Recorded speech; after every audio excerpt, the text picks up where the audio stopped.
ನಮಸ್ಕಾರ ಸ್ನೇಹಿತರೆ, mister Knox ಕತೆ ಜರ್ನಿಗೆ ಸ್ವಾಗತ.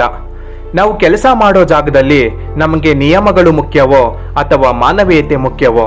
ಕೆಲವು ಬಾರಿ ನಾವು ಮಾಡುವ ಸಣ್ಣ ಸಹಾಯ ಅಥವಾ ತೆಗೆದುಕೊಳ್ಳುವ ಒಂದು ಮಾನವೀಯ ನಿರ್ಧಾರ ಒಬ್ಬರ ಇಡೀ ಜೀವನವನ್ನೇ ಬದಲಿಸಬಲ್ಲದ್ದು. ಅಂಥದ್ದೇ ಒಂದು ಘಟನೆ ಈ ಕಥೆಯಲ್ಲಿದೆ. ರಾಘವ ಒಬ್ಬ ರೈಲ್ವೆ ಸ್ಟೇಷನ್ ಮಾಸ್ಟರ್. ಅವನು ನಿಯಮಗಳಿಗೆ ತುಂಬಾ ಕಟ್ಟುನಿಟ್ಟು.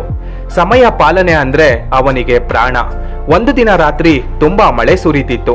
ಕೊನೆಯ ರೈಲು ಹೊರಡಲು ಇನ್ನು ಕೇವಲ 2 ನಿಮಿಷ ಮಾತ್ರ ಬಾಕಿ ಇತ್ತು.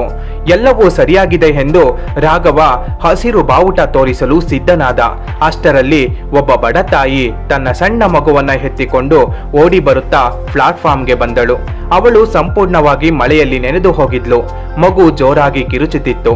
ಅವಳಿಗೆ ಹೇಗಾದ್ರೂ ಮಾಡಿ ಆ ರೈಲು ಹಿಡಿಯಲೇಬೇಕಿತ್ತು. ಯಾಕಂದ್ರೆ ಅವಳ ಮಗುವಿಗೆ ತೀವ್ರ ಜ್ವರ ಇತ್ತು. ಪಕ್ಕದ ಪಟ್ಟಣದ ಆಸ್ಪತ್ರೆಗೆ ಹೋಗುವುದು ಅನಿವಾರ್ಯವಾಗಿತ್ತು. ರೈಲು ಹೊರಡಲು ಶುರುವಾಗಿತ್ತು. ನಿಯಮದ ಪ್ರಕಾರ ರಾಘವ ರೈಲನ್ನ ನಿಲ್ಲಿಸುವಂತಿರ್ಲಿಲ್ಲ.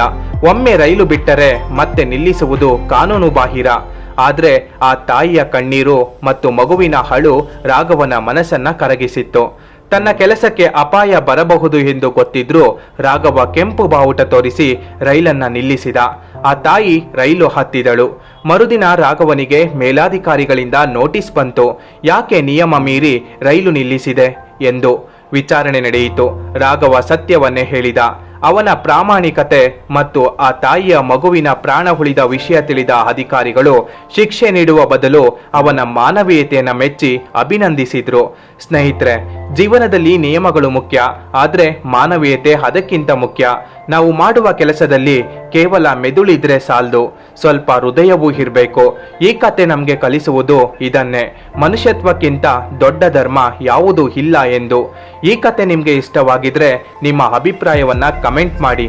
ಇಂತಹ ಇನ್ನಷ್ಟು ಕತೆಗಳಿಗಾಗಿ ನಮ್ಮ ಮಿಸ್ಟರ್ ನಾಕ್ಸ್ ಕತೆ ಜರ್ನಿ ಚಾನಲ್ಗೆ ಸಬ್ಸ್ಕ್ರೈಬ್ ಮಾಡಿ. ಧನ್ಯವಾದಗಳು.